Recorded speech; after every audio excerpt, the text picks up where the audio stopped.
BNP যদি স্বয়ং আরেকটা স্বৈরাচার হয়ে উঠতে চায়, এটা হবে দুর্ভাগ্যজনক। আলোচনাটা তো আছে, প্রশ্নটা কারো কারো মুখে রয়েছে যে সামনে আরো ঝুঁকি তৈরি হতে পারে, কিংবা বাংলাদেশে এই মুহূর্তে বা বর্তমান যে সরকারি দল, বিরোধী দল বা জুলাই জাতীয় সনদ বাস্তবায়ন নিয়ে যে নানান বিষয়গুলো দেখা যাচ্ছে, সেখানে অভ্যন্তরীণ ছাড়াও মানে বহির্বিশ্বের যে নানান ধরনের কথাগুলো রয়েছে, আলোচনা, ডিপ স্টেট, এরকম বিক্ষিপ্ত আলোচনাগুলোই আসলে এই প্রশ্নটা তুলেছে। এটা সবসময় হতে পারে, যে কোনো একটা শান্ত দেশেও যে কোনো সময় একটা অস্থিতিশীল পরিবেশ পরিস্থিতি তৈরি করতে পারে। কিন্তু আমি নিজে এই মুহূর্তে যে খুব একটা দেখছি এরকম একটা আশঙ্কা আমি দেখছি না।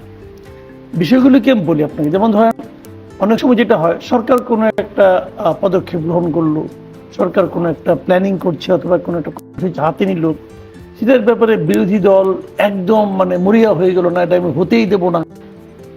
আমাদের এখানে এমনও হয়েছে, একটা ভালো কিছু হচ্ছে, একটা ব্রিজ হচ্ছে, একটাই হচ্ছে, বিরোধী দল হরতাল দিয়ে দিল। বিদেশে একটা ডেলিগেশন আসলো আমাদের এখানে কোনো একটা বিনিয়োগের জন্য, বিরোধী দল হরতাল দিয়ে দিল যে না, আমরা এখানে বিনিয়োগও চাই না। তো এই যে একটা মারমার কাট যে একটা অবস্থা, যে তুমি যদি বলো যে এখন সূর্য উঠছে, আমি বলবো না সূর্য উঠে নাই, এটা সূর্যই নাই, এটা চাঁদ। এই যে একটা মানে সরকারি এবং বিরোধী দলের মধ্যে যে পরস্পর বিরোধী অবস্থান, এই অবস্থানটা কিন্তু আমি এই বর্তমান সংসদে এবং বর্তমান সময়ে দেখি না। বিরোধী দল তাদের মধ্যে বিরোধিতা করতেছে, আবার যেগুলির সঙ্গে মনে করেন তারা মনে করতেছে এটা ভালো, সেটা ভালোও বলতেছে। আবার তাদের যে পলিটিক্স, সেই পলিটিক্সের লক্ষ্যে তাদের যে দাবির পক্ষে তারা সংসদের ভেতরেও কথা বলছে, সংসদের বাইরেও কথা বলছে। আমি যেটা দেখছি আর কি, এখন এটা তো আর মনে করেন সেই জাতীয় মতো বিরোধী দল না। যেমন জাতীয় পার্টি যেমন আমরা বলতাম কি, ওটা তো ওই সরকারি দলের অনুগ্রহে একটা এরকম শব্দটা ব্যবহার করা হতো। হ্যাঁ, তো এরা তো আর তা না, কাজে এরা এদের মতো আচরণ করছে এবং এই আচরণটা আমি তো এনজয় করছি, আমার কাছে ভালো লাগছে, এটা গুড, এটাই তো হওয়া উচিত। যেমন একবার আমার খেয়াল আছে, কয়েকদিন আগে ঘটনা, যে আপনার জ্বালানি তেলের ব্যাপারে বিরোধী দলের সঙ্গে সরকারি দল মিলেমিশেই তো একটা সিদ্ধান্ত হলো, একটা কমিটি করলো দুই দল মিলে, তো ওখানেও তো মারামারি হুড়াহুড়ি কিন্তু হলো না। অথচ আগের অভিজ্ঞতা আমাদের যেটা, যদি বলতো তোমরা আসো, না আমরা আসবো না, আমরা বয়কট করলাম। মানে কোনো কিছুতেই আমি তোমার কোনো কিছুর সঙ্গে আমার হা নাই, যা বলবা তাতে আমি না। তো সেরকম পরিস্থিতি কিন্তু এই মুহূর্তে নাই। যদি এরকম পরিস্থিতি এই মুহূর্তে না থাকে, তাহলে আমি অস্থিতিশীলতার আশঙ্কা করবো কেন? বিরোধিতা মানে কিন্তু অস্থিতিশীলতা না, জ্বালাও পোড়াও, ভাঙচুর, ভাঙিয়া ফেলাবো, মেরে ফেলাবো, কাইটে ফেলাবো, এই ধরনের হুমকি তো দেখছি না। তো সেক্ষেত্রে আমি মনে, বাট বিরোধী তো থাকবেই, কারণ ওটা তো ওই এক দল না, দল তো দুইটা তিনটা, তো তাদের মধ্যে বিরোধিতা থাকবেই।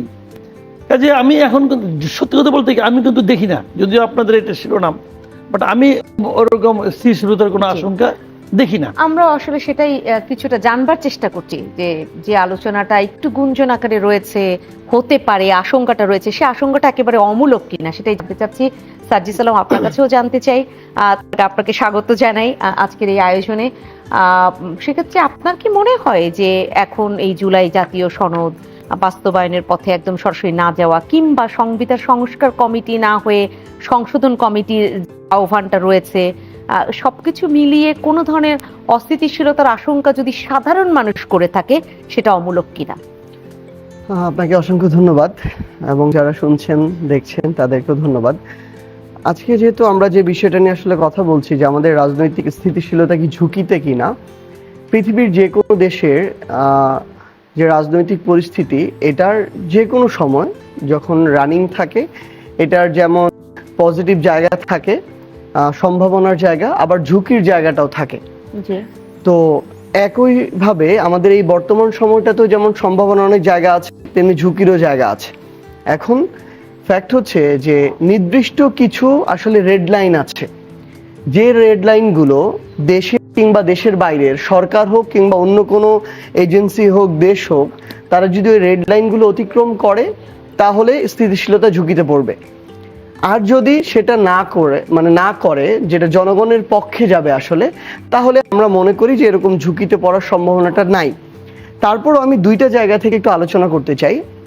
একটা হচ্ছে দেশের অভ্যন্তরীণ জায়গা থেকে, আরেকটা হচ্ছে বাহ্যিক, যেটা আন্তর্জাতিক জায়গা বা বহিঃশক্তির জায়গা থেকে। ইন্টারনাল জায়গা থেকে খুব স্পষ্ট কিছু রেডলাইন আছে এই বিএনপি সরকারের জন্য। এই রেডলাইনগুলো যদি তারা অতিক্রম না করে, তাহলে আমরা মনে করি যে বিরোধী দলের ওই মানসিকতা আছে তাদের এই দেশ পরিচালনায় সহযোগিতা করার, এবং আমরা সেটা করতে চাই।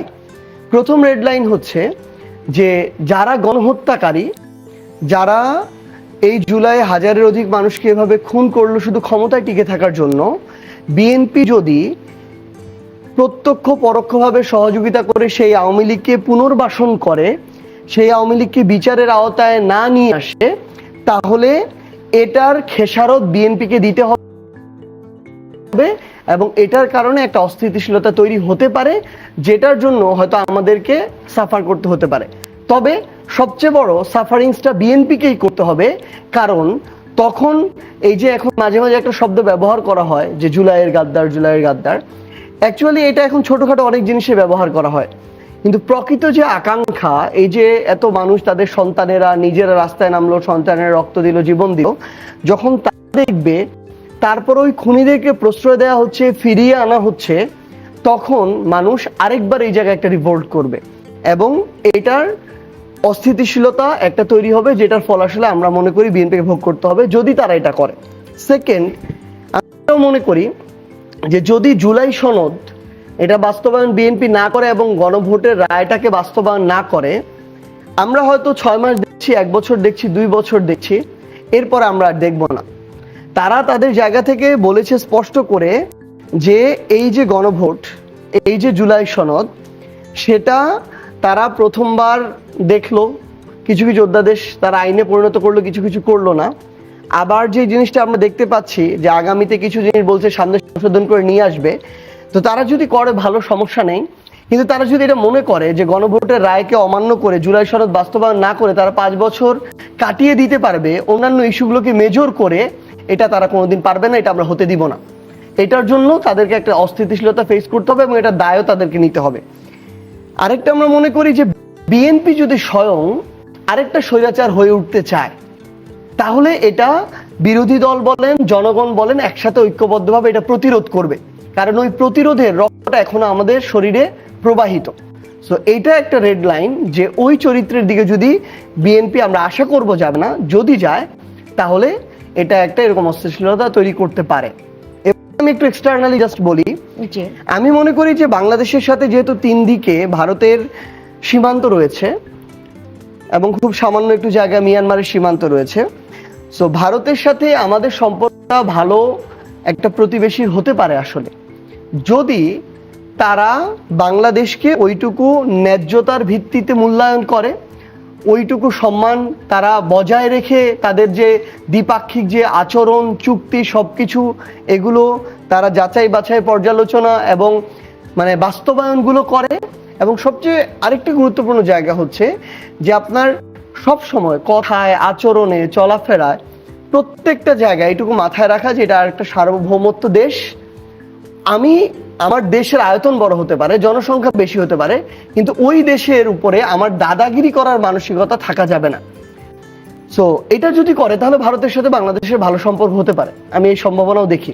কিন্তু তারা যদি এটা মনে করে যে বাংলাদেশের এগিয়ে যাওয়া, বাংলাদেশের আরো সক্ষমতা অর্জন করা তাদের জন্য এটা তারা যদি থ্রেট মনে করে, তাহলে আমরা এটা বলতে চাই যে এই থ্রেট মনে করে তারা যদি বাংলাদেশকে দুর্বল করতে চায়, এই দুর্বলতার আরেকটা কনসিকুয়েন্স একটা লং টাইম পরে কিন্তু হচ্ছে অস্থিতিশীলতা, নৈরাজ্য।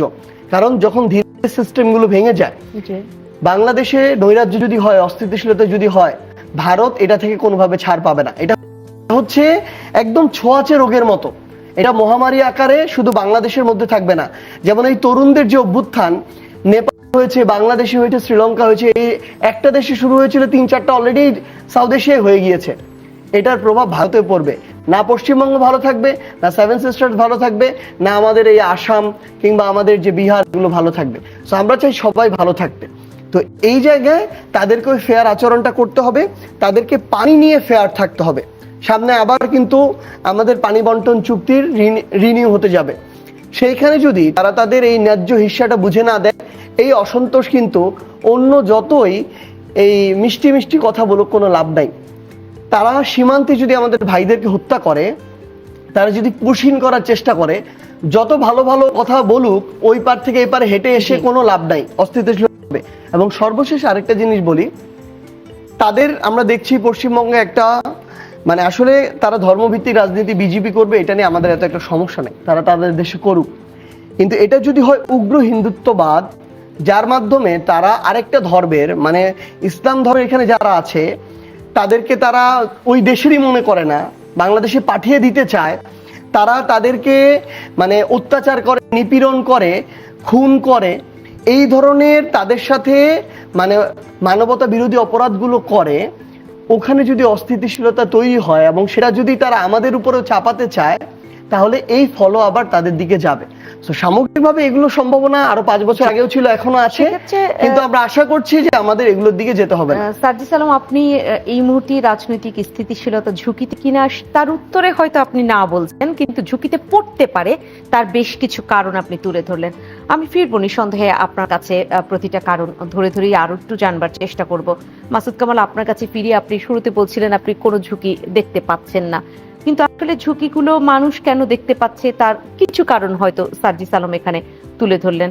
আমি যদি ভারতের প্রসঙ্গটা একটু আনি, 160 কোটি মানুষ, এই ধরনের বক্তব্য, এবং যদি পুরো বাংলাদেশকে মিলিয়ে একটি রাজ্য ভাবা, আবার প্রশ্রয় দেয় যদি সরকারি দল আওয়ামী লীগকে, অর্থাৎ পতিত সেই সরকার বা ফ্যাসিস্ট যাদেরকে বলা হয় তাদেরকে, কিংবা ফিরিয়ে আনার চেষ্টা করে, তাহলে হতে পারে সার্জিস আলম যে কারণটা উল্লেখ করলেন, এই জায়গা থেকে আমি আপনার কাছে একটু জানতে চাই সেইটা আসলে কতটা বড় কারণ হয়ে দাঁড়াতে পারে অস্থিতিশীলতার ক্ষেত্রে। সার্জিস আলম যে কারণগুলির কথা বললেন, যদি সেগুলো ঘটে এবং ওনাদের যে রাজনীতি, সেক্ষেত্রে আশঙ্কা তো থাকবেই, কিন্তু সেগুলো ঘটবে এরকম আমি মনে করি না। বলি নাই ঘটবে, হ্যাঁ, ও বলে না, কিন্তু ঘটবে, আমরা প্রত্যাশাও করছি না যদি ঘটে, ঘটুক, যদি ঘটে। কারণ আমরা তো চাই না এরকম ঘটুক। যেমন আমি একটা একটা করে বলি,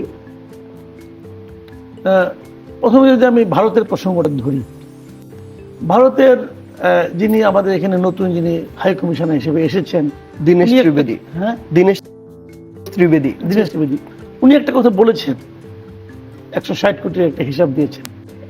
তো এর সঙ্গে তো আমাদের তথ্যমন্ত্রী আবার 200 কোটির একটা হিসাব দিয়ে দিয়েছেন। তো সমস্যা নাই, এরপর আর ওনারা কোনো উচ্চবাচ্য কিন্তু করেন নাই।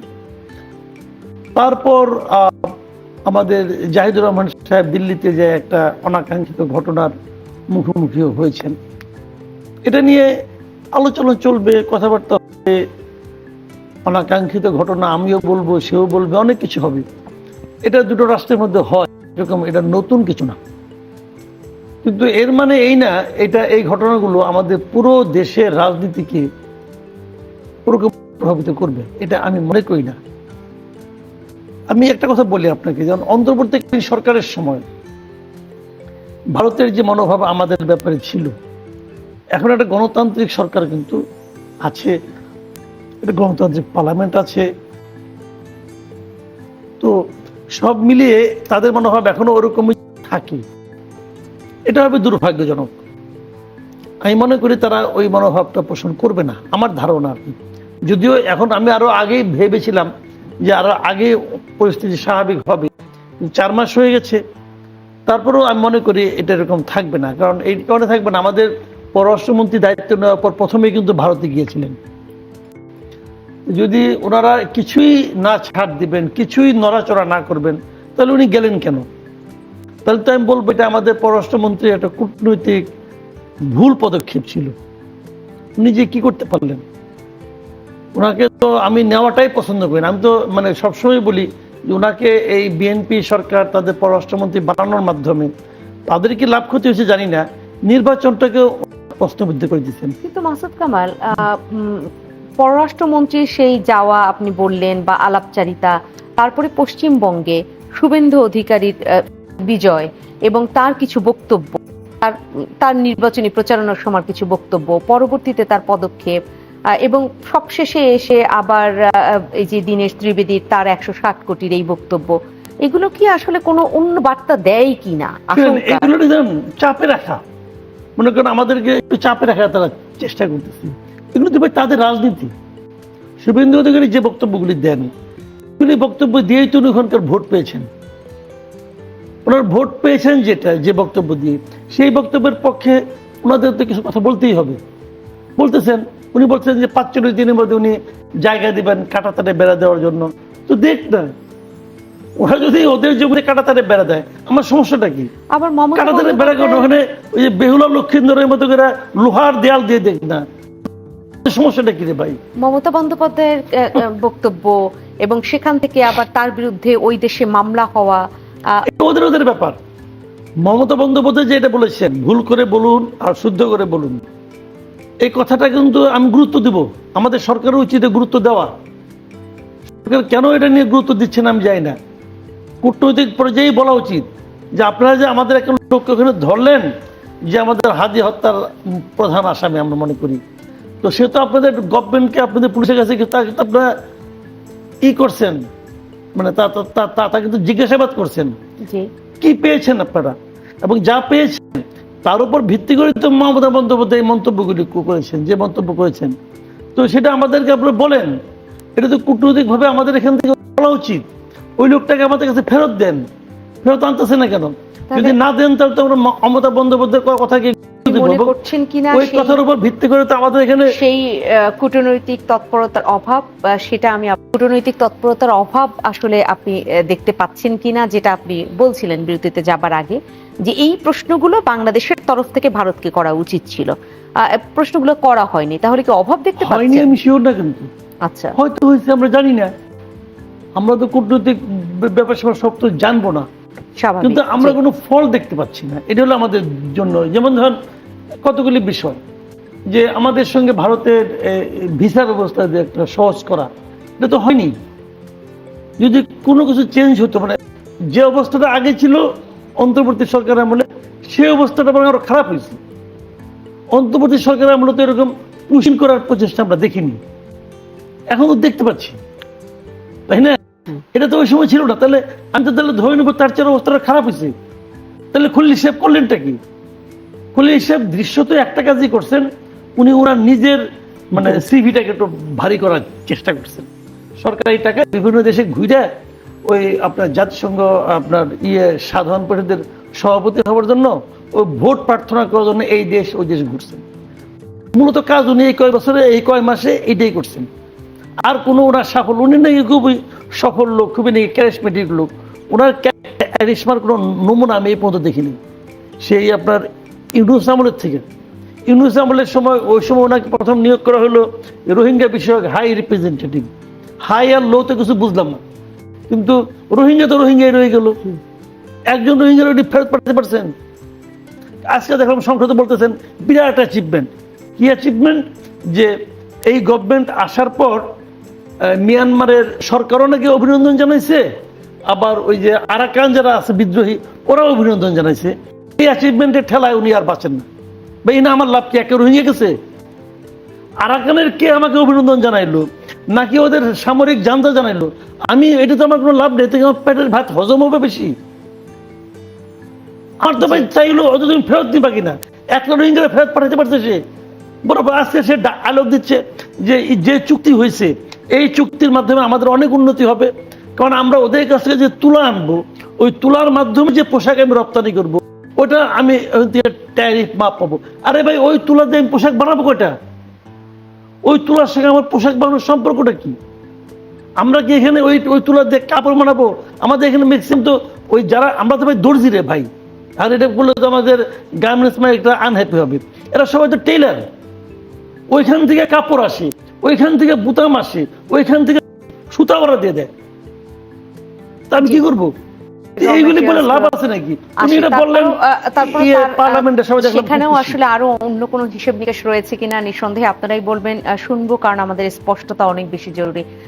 সার্জিস আলম, আপনি বেশ কিছু কারণ উল্লেখ করেছিলেন, তার মধ্যে নতুন কোনো কারণ আপনি বলতে পারেন, কিন্তু একটি জায়গায় আমি একটু শুনতে চাই। আপনি যদিও সবগুলো যদি দিয়েই বলেছেন, যে যদি স্বৈরাচার হয়ে উঠতে চায় বর্তমান সরকার, তাহলেও একটা অস্থিতিশীলতা দেখা দিতে পারে। একটি ৫ আগস্ট আসার পরে আবার স্বৈরাচার হয়ে উঠবার মানসিকতা কতটা পোষণ করবে, মানে এটা আপনার কেন মনে হলো? সমস্যাটা হলো মানসিকতা পোষণ করে না, করবেও না, কিন্তু যখন সামনে অনেক লোভনীয় পদ পদবি ক্ষমতা চলে আসে তখন আবার ছাড়তেও পারে না। এটা হচ্ছে পুরনো অভ্যাস। আসলে মনস্তাত্ত্বিক বলেন, জেনেটিক্যালি বলেন, এটা একদম রক্তে মিশে গেছে। নাহলে আপনি দেখেন, ধরেন আমাদের এই যে বিসিবিটা, এই বিসিবিতে ধরেন বিসিবি চেয়ারম্যান হইলো, বোর্ড প্রধান হলো একজন ক্রিকেটার, ফাইন, কিন্তু তারপরে এই যারা আছে গুরুত্বপূর্ণ দায়িত্বে ৫-৬ জন, সবাই হচ্ছে বিএনপির স্থায়ী কমিটির সদস্যদের ছেলে অথবা ওয়াইফ, এরকম আর কি। এখন এই মানুষগুলো যদি রাজনীতিতেই আসবে তাহলে কিন্তু তারা তাদের মাঠ পর্যায়ের ওই রাজনীতিটা করে আসতে পারতো। ধরেন আমির খসরু মাহমুদ চৌধুরী, উনি তো আর মাঠ পর্যায়ে বেশি দিন রাজনীতি করতে পারবে না, এটাই স্বাভাবিক, বয়স হয়ে গেছে। তাহলে ওনার সন্তান এখন ওই মাঠ গুছানোর দায়িত্বটা নিতে পারতো, আস্তে আস্তে সেভাবে উনি আগামীবার হয়তো সংসদে আসতে পারতো। কিন্তু তা না করে খেলার একটা জায়গা যেখানে তাদের কোনো এক্সপার্টিস নাই, যেখানে তারা আরেকটা পলিটিক্যাল ওইখানে ধরেন এম্পায়ার তৈরি করতেছে, যেখানে প্রত্যেকটা কাউন্সিলর নির্বাচন থেকে শুরু করে এই যে ডিরেক্টর যারা নির্বাচিত হচ্ছে, প্রত্যেকটা মানুষ পলিটিক্যালি নির্বাচিত হয়েছে। তাহলে এই যে দেখেন, ওই লোকটা পর্যন্ত সামলাইতে পারা যায় নাই বিসিবির মতো একটা জায়গা। এরকম প্রত্যেকটা জায়গা যখন যেটার সুযোগ আসে সবাই ওইটা নিতে চায়। ইভেন আপনি দেখেন, ধরেন আমার ইউনিয়নে ধরেন ফ্যামিলি কার্ড গেছে ১০০টা, ওই ১০০টা থেকে ৫টা অন্য কোনো রাজনৈতিক দলের কারো পাওয়ার সুযোগ নাই, ১০০টাই বিএনপি নেতাকর্মীরা ভাগ বাটোয়ারা করবে। সেটা দেওয়ার জন্য ভিতরে ভিতরে কিছু ২, ৪, ৫, ১০ হাজার টাকার লেনদেনেরও খবর শোনা যায়, অ্যাভেইলেবল এটা এখন মাঠ পর্যায়ে গেলেই। এবং সেখানে প্রশাসনের বিন্দু মাত্র তারা কোনো ধরনের ইন্টারফেয়ার করতে দেয় না, কিন্তু এখানে রিপোর্ট আসে প্রশাসন করছে। তার মানে এই যে প্রত্যেকটা জায়গা, এখন এগুলো ধরেন লোকাল পর্যায়ে বললাম, আপনি ধরেন সেন্ট্রাল পর্যায়ে আসেন, বিএনপির ইশতেহারে হচ্ছে তারা বিচার বিভাগকে স্বাধীন করতে চায়, পৃথক সচিবালয় করতে চায়। এটার নেতৃত্ব তো দিচ্ছে জনাব তারেক রহমান, কিংবা বর্তমানে যারা এটার দায়িত্বে আছেন। তাহলে তারা কি এটা করলো? তারা তো করলো না, এটা তাদের ইশতেহারে আছে। দেখেন, তারা দুদককে স্বাধীন করতে চায়, এটাকে আর পলিটিক্যালি ইউজ করতে চায় না তারা টুল হিসাবে, যেমন ভাবে তাদের উপরে টুল হিসাবে ইউজ হয়েছিল। কিন্তু তারা এটার অধ্যাদেশটাকে আইনে পরিণত করলো না। কারণ এটা যখন করতে যাবে তাদের যে সার্বভৌম ক্ষমতাটা, এটা হয়তো কিছুটা কমে আসবে। তো ক্ষমতা যখন সামনে চলে আসে তখন ছাড়তে চায় না। তো এগুলো হচ্ছে আসলে কি, স্বৈরাচার তৈরি তো একদিনে হবে না, 5, 10, 15, 20 বছর হয়তো হবে, কিন্তু এই লক্ষণগুলা এখন পর্যন্ত খুব সামান্য জায়গায় বিএনপি ওভারকাম করতে পারছে, বড় বড় ক্ষেত্রগুলো তো ওভারকাম করতে পারছে না। তো আমরা এই আশঙ্কাটা দেখছি, এবং এই কারণে আমরা প্রতিনিয়ত এটা মনে করিয়ে দিতে চাই। ধরেন এর আগে ওই এস আলমকে দিয়ে ব্যাংক লুট করা হয়েছিল, এবার তো বিএনপির সময় আমরা দেখলাম অন্য কেউ এটা লুট করার পায়তারা করেছিল। যদি না করে তাহলে আন্দোলনের মুখে এই চেয়ারম্যান থেকে শুরু করে পুরো বোর্ডকে তারা তো আবার নতুন করে একেবারে এটাকে অপসারণ করে ফেলতো না বা বাদ দিয়ে দিত না। তার মানে নিশ্চয়ই কোনো না কোনো একটা জায়গায় সমস্যা ছিল। তাহলে তারা শুধু সুযোগের অভাবে এই জিনিসটা তারা তাদের চরিত্রের মধ্যে দিয়ে প্রতিফলন ঘটাচ্ছে। এবং আপনি যদি আরেকটা দেখেন, যেটা খুবই দুঃখজনক, আমরা দেখছি আজকে সোশ্যাল মিডিয়ায়, যে আমাদের স্থানীয় সরকারের প্রতিমন্ত্রী মীর শাহ আলম তার নিজের বংশের নামে, তার সন্তানদের নামে ইউনিয়ন বানিয়েছেন। এবং আজকে সর্বশেষ আপডেট হচ্ছে তার একজন ভাতিজি লন্ডনে থাকে, তার নাম হচ্ছে যেটা স্বর্ণালী বা এরকম কিছু একটা, সেটা দিয়ে আরেকটা নাম বানানো হয়েছে আরেকটা ইউনিয়ন। তো এই হচ্ছে অবস্থা। তাহলে মনস্তত্ত্বটা কিন্তু ওই জায়গায়, শুধু সুযোগের অভাবে আছে। আমি এই পর্যায়ে হয়তো মাসুদ কামালকে শুনবো, কিন্তু আপনার কাছে একটা প্রশ্ন আমি রেখে যাই, সেটা হচ্ছে এই মনস্তাত্ত্বিক জায়গাটা কি আমাদের বাংলাদেশের যারা রাজনীতি আপনারা করেন সবার মনস্তাত্ত্বিক জায়গায় এই সমস্যাটা কিনা? এখন তো বিএনপি ক্ষমতায়, যদি অন্য কেউ ক্ষমতায় আসে তাদের ক্ষেত্রেও একই অবস্থা হবে কিনা সেটা একটু জানতে চাই। মাসুদ কামাল, আপনাকেও শুনতে চাই এই জায়গাটাতেই। সত্যিকার অর্থে তাহলে কি 5 বছর গেলে, যেটা সাজ্জিদ আলম বলছিলেন, 5 বছর 10 বছর বা 20 বছরের স্বৈরাচার হয়ে ওঠে, তাহলে কি 5 বছর পর পর আগে যেটা আমরা দেখেছিলাম পরিবর্তন কিভাবে হয়? আমি এটা বলি আপনাকে, সবসময় যে শীর্ষ ব্যক্তি হতে চান, বলেন যে দেখো আমি স্বৈরাচার হতে চাই, তোমরা আমাকে হেল্প করো, তা কিন্তু না। জি, সবাই মিলে এমন একটা এনভায়রনমেন্ট তৈরি করেন যে তখন আর ওনার কোনো উপায় থাকে না, উনিও হয়ে যান, উনি এনজয় করতে থাকেন। এবং দেখেন এই সরকারের আমলে কি হয়েছে, আমি কিন্তু এই সরকার যত যাই বলেন আপনি, দায় কিন্তু প্রধানমন্ত্রীকে নিতে হবে। এটা কিন্তু তারেক রহমানের গভর্নমেন্ট।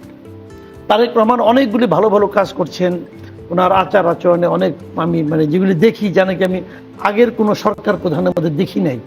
আমি তো ভাই অনেক দিন ধরে বুড়া তো হয়ে গেছি, অনেকগুলি সরকার প্রধানকে আমি কিন্তু খুব কাছ থেকে দেখছি, সে এরশাদ থেকে শুরু করে। তো তারেক রহমানের মধ্যে আমি এমন একটা হেড অফ গভর্নমেন্ট ওনার আচরণে আমি দেখি, যেটা এটা আমি আসলে অন্যদের সঙ্গে মেলাতে পারি না। বাট আনফর্চুনেট হলো ওনার দলের লোকেরা, ওনার ক্যাবিনেটের মেম্বাররা পর্যন্ত ওনার এই সমস্ত আচরণকে ফলো করে না এবং এগুলো সে গুরুত্বও দেয় না। অনেক সময় আমার ধারণা ওনার মধ্যে পাত্তাও দেয় না। যদি এটা বলা ঠিক হলো কিনা জানি না, তবে এটা আমার কাছে মাঝে মাঝে মনে হয়। আমি আপনার একটা ছোট্ট উদাহরণ দিই, অন্যগুলি বাদ দেয়, পলিটিক্স করে মিশা আলমের উদাহরণ সে দিল। দেখেন মিশা আলমের উদাহরণটা কেমন, উনি নিজের মায়ের নামে করলেন না, ওনার কাছে প্রস্তাব নিয়ে আসছিল, উনি করলেন না। তো এখান থেকে মিশা আলম কি শিখছে? কিছুই শিখলো না। তো আপনার মনে আছে কয়েকদিন আগে ঢাকা ইউনিভার্সিটিতে উনি গিয়েছিলেন, যে উনি বলতেছেন যে শিক্ষা প্রতিষ্ঠানে শিক্ষক নিয়োগ এবং শিক্ষক মানে বিভিন্ন প্রশাসনের লোক যেন দলীয় লোক না হয়। উনি বলে আসছেন না? যখন উনি বলে আসছেন, ওনার পাশে যে ভিসিটা ছিল উনিও তো দলীয়ভাবে নির্বাচিত হয়েছেন, দলীয় আনা হয়েছে। এবং ওনার আশেপাশে যারা ছিলেন সব তো ওনার দল করা লোক। তো দল করা লোককে নির্দলীয় লোক এবং যোগ্য লোককে নিয়োগ দিবে নাকি?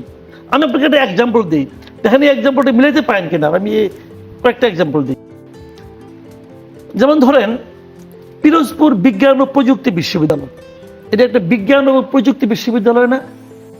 এই বিশ্ববিদ্যালয়ে যাকে ভিসি বানানো হয়েছে প্রফেসর ডক্টর মোহাম্মদ সবিরুল ইসলাম হাওলাদার, উনি হলেন রাজশাহী বিশ্ববিদ্যালয়ের আরবি বিভাগের শিক্ষক ছিলেন।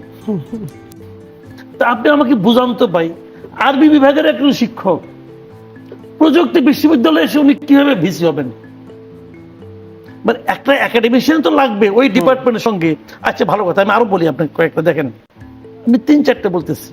মৌলানা ভাসানী প্রযুক্তি বিশ্ববিদ্যালয়, বিজ্ঞান ও প্রযুক্তি বিশ্ববিদ্যালয়, এর ভিসি হয়েছেন ঢাকা বিশ্ববিদ্যালয়ের মার্কেটিং বিভাগের একজন প্রফেসর মোহাম্মদ শহীদুল ইসলাম, উনিও প্রযুক্তির লোক না। আচ্ছা আরো দেখেন শাহজালাল বিজ্ঞান ও প্রযুক্তি বিশ্ববিদ্যালয়, এর ভিসি হয়েছেন মানে ব্যবস্থাপনা বিষয়কের শিক্ষক ডক্টর খায়রুল ইসলাম। কিন্তু আমার কাছে একজন লোক পাঠাইছি। হ্যাঁ, বরিশাল বিশ্ববিদ্যালয় এটা বাদ দেন, এটা একটা জেনারেল ইউনিভার্সিটি, এরকম আপত্তি নাই, কিন্তু ওখানে বানানো হয়েছে প্রফেসর মামুনুর রশিদ, উনি হলো এগ্রিকালচারের টিচার। তারপরে নোয়াখালী প্রযুক্তি বিশ্ববিদ্যালয়, তার ভিসি হয়েছেন গোলাম রব্বানী, উনি হলেন ঢাকা বিশ্ববিদ্যালয়ের সমাজবিজ্ঞান ইনস্টিটিউটের টিচার। এবং জামালপুর বিজ্ঞান ও প্রযুক্তি বিশ্ববিদ্যালয়, যার প্রফেসর ভিসি হয়েছেন প্রফেসর আমির হোসেন, উনি এগ্রিকালচার ইউনিভার্সিটির টিচার। আমার কথা হলো কি, উনার দলের লোকের নেক ভাই, প্রযুক্তি বিশ্ববিদ্যালয়ে প্রযুক্তির লোক কেন আপনি সংশ্লিষ্টতা খুঁজবার এখানে চেষ্টা করছেন বা সেটা চেষ্টা করছি না, আমি এটা বলতেছি। জি, চেষ্টা কিছু না, এখানে এটা রিয়েলিটি রে ভাই। তো আমার কথা হলো কি যে আপনি এগুলি কেন করছেন? বিজ্ঞান ও প্রযুক্তি বিশ্ববিদ্যালয়ে যে কৃষির ইয়ে রয়েছে, সেখানে কৃষি বিশ্ববিদ্যালয়ের নিয়োগ আরবি দেন, জি, আরবির লোকের আরো কিছু আলোচনা